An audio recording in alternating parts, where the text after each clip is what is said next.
Mark. Today, Lisa and I will look at the largest moving man-made object in the world.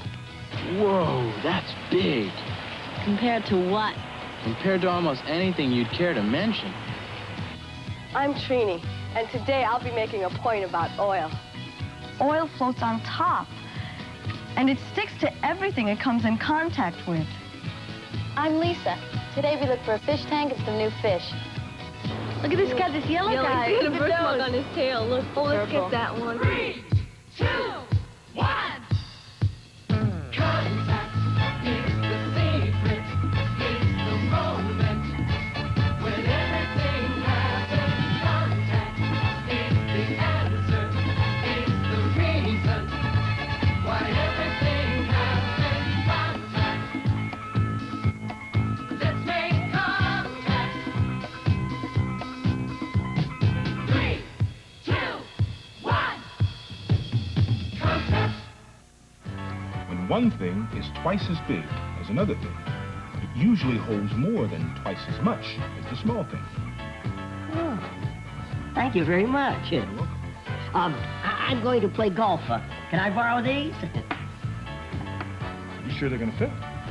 Oh, sure. I gotta carry my golf clubs and something.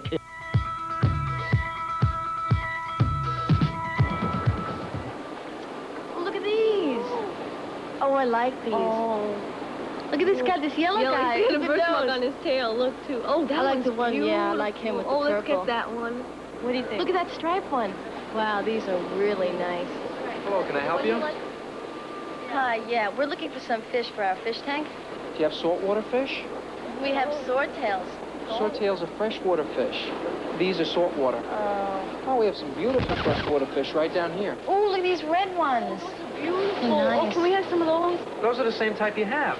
Oh, those are swordtails? Yeah, just a different color. Oh. Can we have them in our tank? Those would go fine with your fish. Oh, what about those over there? Those are kissers, but they need a very large tank. Oh, how about these green ones? The green ones are cobra guppies. Smaller ones with the red tails are white clouds. Yeah, both of them, they're fine. Okay, well, then we'll Good. just take those. The white clouds and the cobra guppies and the red velvet swordtails. If we're going to get more fish, Probably gonna need a bigger tank. Do you have any more tanks that are bigger than 5 gallons? Yes, we do. Come right down this way. I'll show you what we have. Okay, good. Some of the little silver ones. Yeah, Now, I this want is some the of the- tank you girls have, right? Right. 5 gallons. 5 gallons. You need a 10-gallon tank to do what you want to do. No. Wait no, a minute. No, That doesn't look twice as big as no this. we need one twice as big, and I mean, this one barely fits in there. We couldn't get 2 of these in there. How Right, can... we need one that's twice as wide Right, and twice as long. and twice as deep. Well, let me show you what that would look like.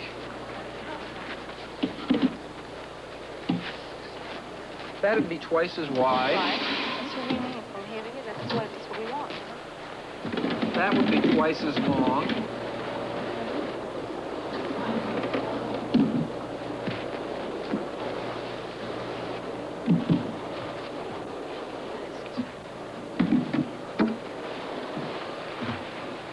And twice as deep. That would be 40 gallons. Too big. Much too big. The 10-gallon tank is the one you would need. I like the yellow anyhow. Yeah, matches the walls at the workshop. Introducing your basic cube. It's got length and width and height. Twice the length, twice the width, twice the height, and you got a whole lot of cube. It's 2 cubes long, 2 cubes wide, 2 cubes high. 1, 2, 3, 4, 5, 6, 7, 8.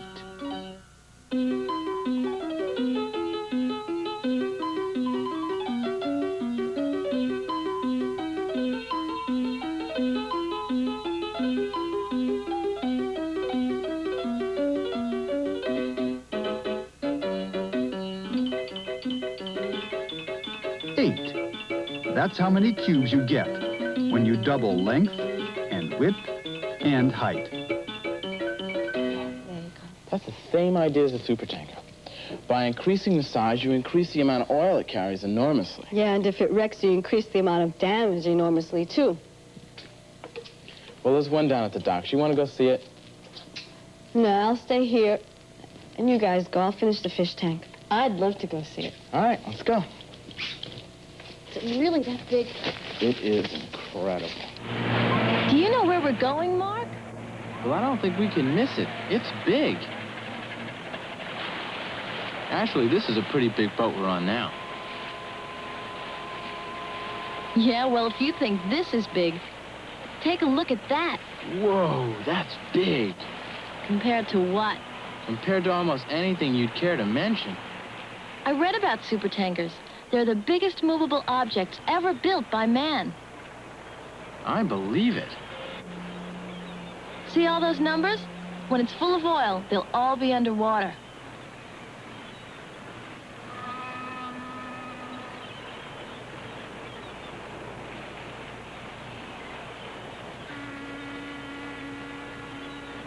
Wow, even the rudder is huge. Yep, the rudder is 8 stories high, and the propeller is 3. That's higher than a house. Look, they're painting it. Okay, I got the scoop on that, too. On the world's biggest supertanker, just the paint weighed 400 tons. It's hard to even think about anything this big. This is a 1,358-foot supertanker. If it could sail into New York Harbor, which it can't, the harbor's too shallow, and cruise up Fifth Avenue, another difficult thing to do, it would stretch more than 5 city blocks, all the way from 34th Street to 40th Street. Stood on its end, it would tower over the Empire State Building by more than 100 feet.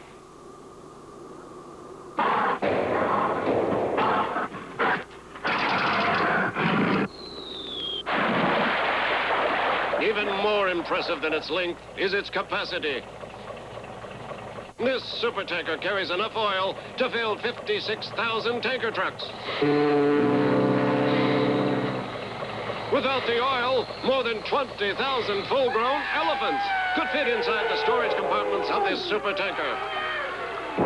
Oh, hey, baby, don't step on my feet. I just polished my nails. Without the elephants, more than 4 million sixth graders could fit into the hold. That's more than all the sixth graders in the United States.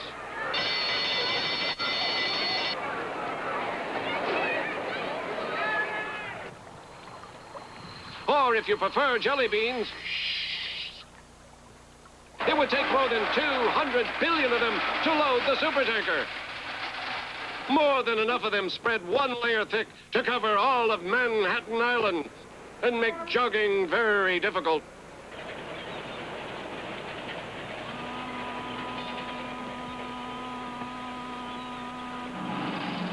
Lisa, do you know why they make supertankers so big? Sure, efficiency. Bigger is cheaper. But a supertanker costs a lot more than a regular-sized tanker. That's true. But the extra cost of building one is worth it, because they can carry so much more oil. That's right. Less cost per gallon. But can you imagine what happens when a supertanker wrecks?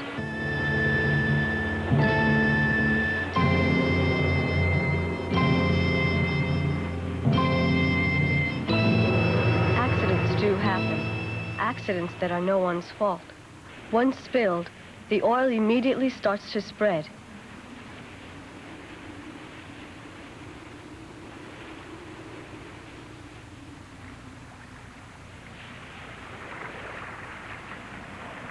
People can clean up the oil with giant skimmers which skim the oil off the top of the water. Or burn it off.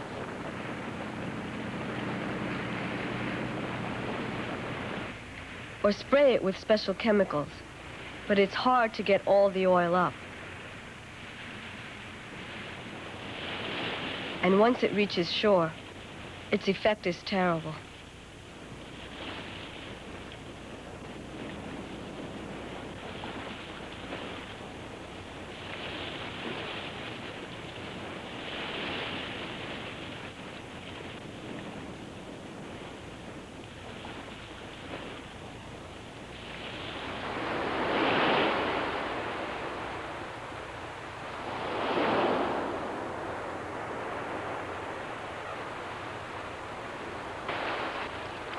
There are people who volunteer.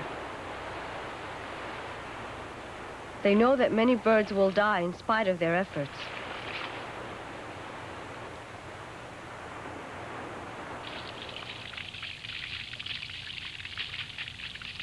Some birds will die because the detergent that cleans off the oil also destroys the bird's own oils.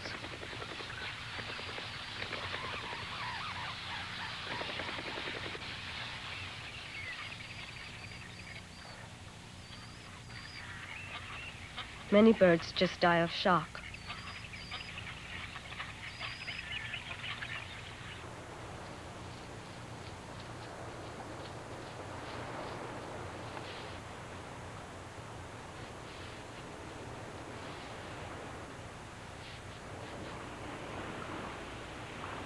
It's hard to clean up the beach, but eventually, the beach looks more or less the same. It's impossible to clean up the ocean floor.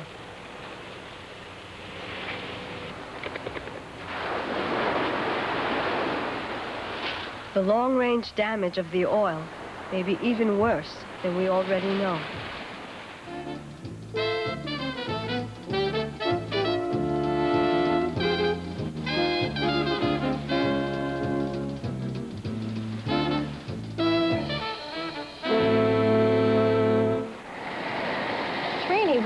The oil.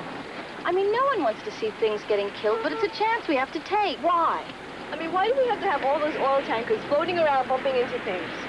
There's one good reason.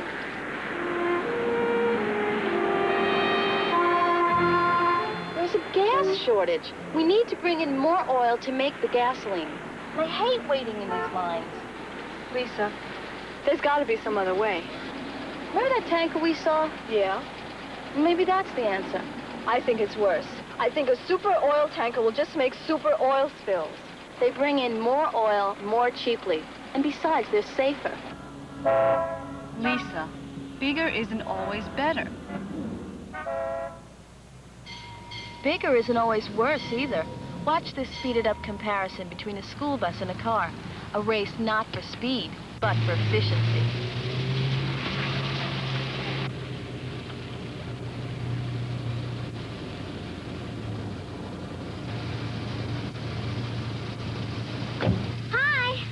Are you sure you want to go through with this race? Do you really think that school bus is more efficient than this little car?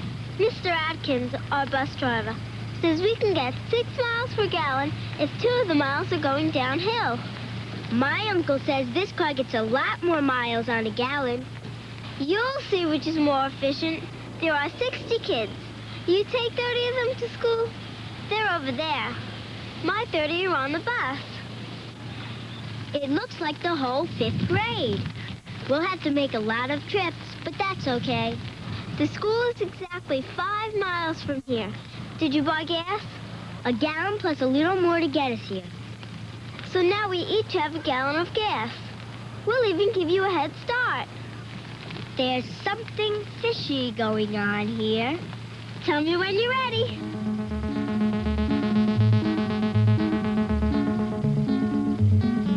We're ready. Let's start the race. On your mark. Get set. Go.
Don't know, but they're on the road by now. I'm going on this trip.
How many kids did you bring?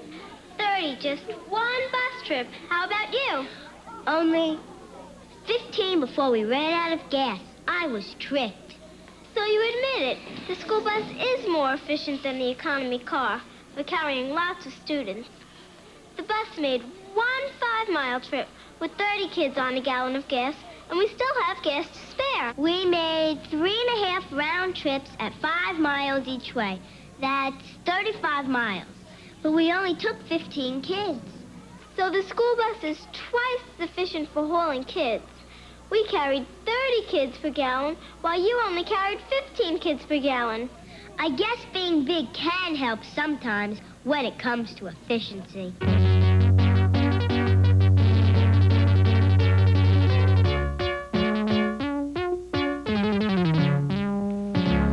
Mark, don't you agree supertankers are safer?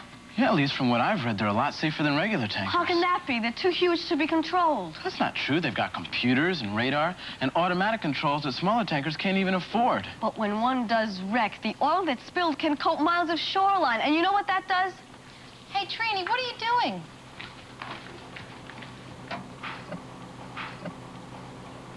I'm just making a point. I'm pouring this oil into the old fish tank to show you how oil floats on top.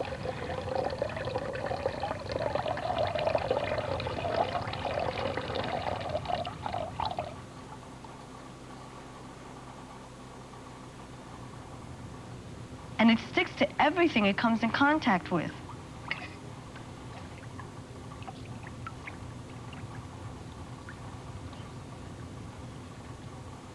See?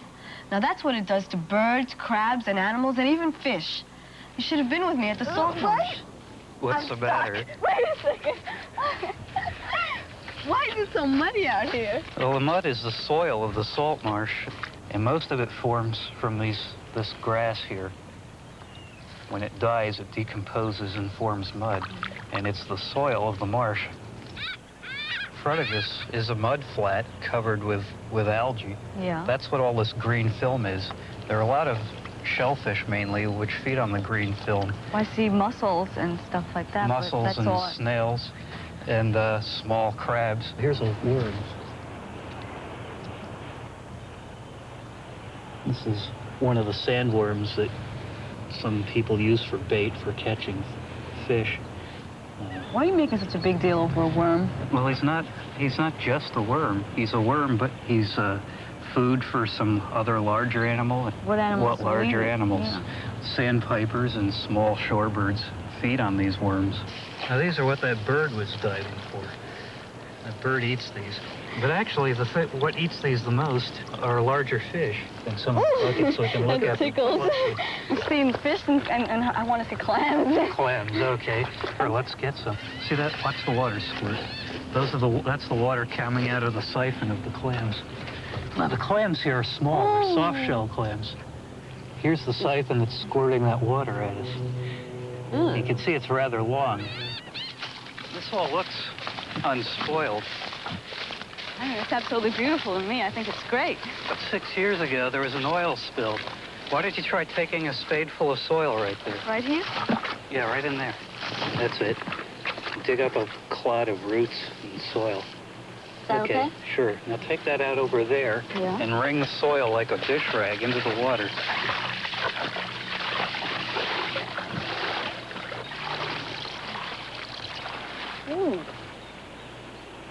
That's oil, isn't it? Yeah. Well, doesn't that hurt all the fish and the clams and the snails and everything? It endangers everything that's alive in the salt marsh. So this system is really pretty fragile and can be hurt really easily by things man can do to it. Yeah. We have to preserve the salt marsh. That's oil left over from a spill that happened 6 years ago. It's poison and it doesn't go away. It kills living things and it's not worth it. It just isn't. I mean, we've got to stop supertankers. Oh, right. And then we'd have no oil. That means no gas for cars, no heat for houses, not even much electricity. Well, use coal and water power and do with less. That's just the beginning. Look. The records would have to go. They're made from oil byproducts. And Sparky's flea collar, that has to go too.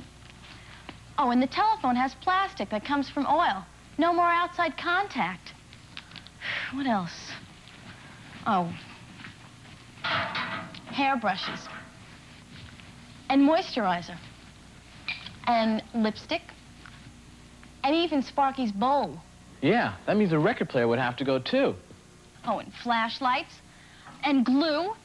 And toothpaste. And aspirins. And lots of more serious kinds of medicine, too. Yeah. Then things like baseball mitts. And football helmets. And jogging shoes would have to go too. Right. And polyester pants. And windbreakers. And even sunglasses. Yeah, and tires. And fertilizer for the farmers. And oil for the factories. And the heat in this room, and the paint on the walls, and the light that lets us see it. They're all possible through oil. All right, you've made your point.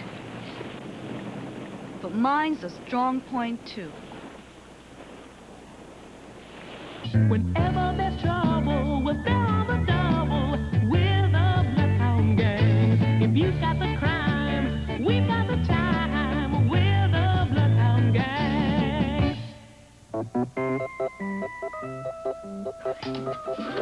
Heathcliff, dinner's ready. Mrs. Tolliver's life savings were gone. Stolen. Mysteriously, the burglar left with the windows and doors still locked from the inside.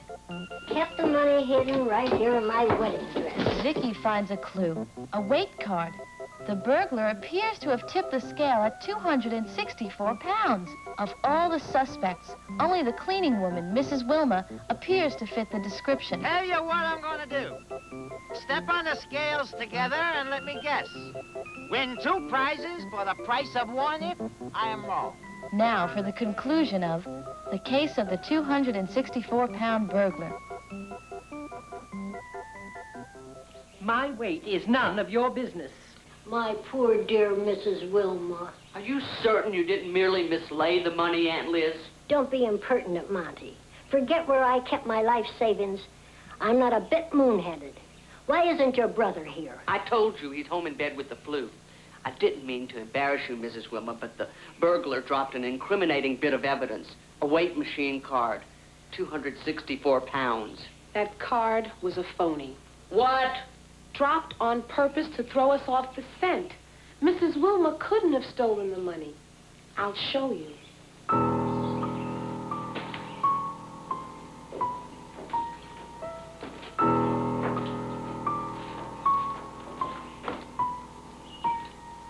The money was hidden in the attic, so the burglar had to climb this ladder.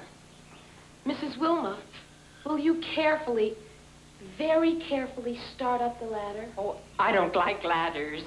Oh, just part way up, please.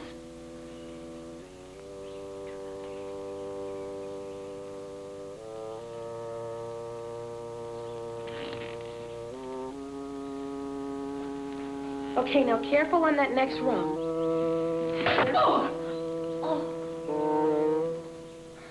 Thank you, Mrs. Wilma. That rung almost gave way under Mrs. Tolliver's weight. You couldn't have stolen the money, Mrs. Wilma. There is no 264-pound burglar. We should be looking for a thin burglar, someone skinny enough to have climbed this ladder without breaking it.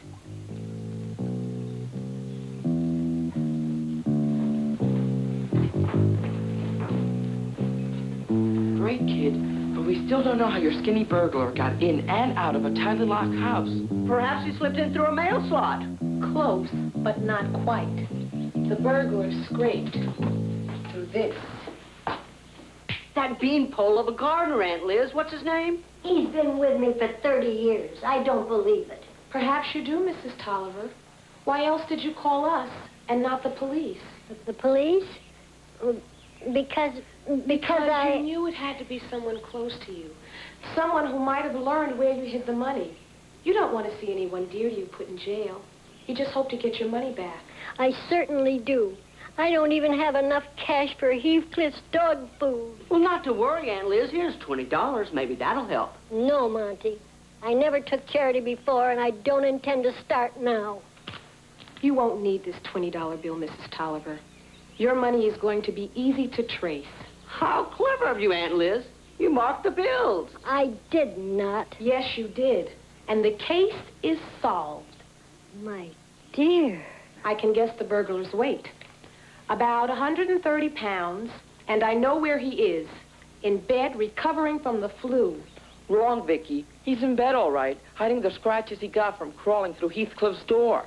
Are you implying that my brother is responsible for this outrage? No, both of you. 2 for the price of 1 on that carnival man's scale. It took both of you to fake that weight card. That's a preposterous charge. Here's the $20 bill to prove it. What are you getting at? Mrs. Tolliver, your wedding dress was packed in mothballs. Yes? So was the money. Will you smell this $20 bill? Monty, how could you? Easy. We're heading for Mexico. Thanks for the inheritance, Aunt Liz, even if it was a bit premature. The only thing you're going to inherit is 16 broken ribs, unless you march to the house and get that money back. Understand? Yes.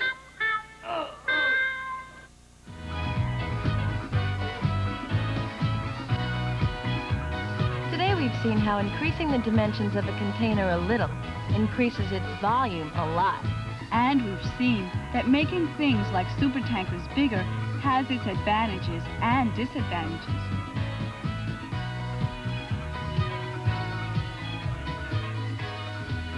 Hey. 3, 2, 1. Contact. 321 Contact is a production of Children's Television Workshop.